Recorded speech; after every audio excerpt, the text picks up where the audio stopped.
নামাজ পড়তে টাকা লাগে না, নামাজ পড়তে ধনী হওয়া লাগে না, নামাজ পড়তে ফর্সা হওয়া লাগে না, নামাজ পড়তে হাত পা থাকা জরুরি নয়, নামাজ পড়তে প্রতি ওয়াক্তে গোসল করা জরুরি নয়, নামাজ পড়তে দিনক্ষণ অপেক্ষা করে জেগেই থাকতে হবে, বসেই থাকতে হবে, দাঁড়িয়েই থাকতে হবে, কতক্ষণ ঘন্টার পর ঘন্টা তওয়াফ করতে হবে, এই ধরনের কোনো শর্ত নেই। মহিলা পুরুষের আলাদা বিধান নেই, ধনী দরিদ্রের আলাদা বিধান নেই।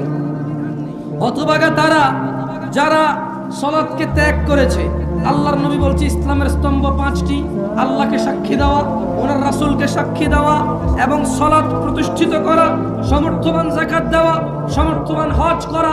11 মাস শেষে 1 মাস রোজার মাস যারা পেল তারা রোজা রাখবে, যারা তারাই হচ্ছে মুসলমান। এটা হচ্ছে ইসলামের স্তম্ভ। কয়েকটি কাজ একনিষ্ঠভাবে করলেই আমরা জান্নাতে প্রবেশ করতে পারি, যার অন্যতম হলো সিয়াম।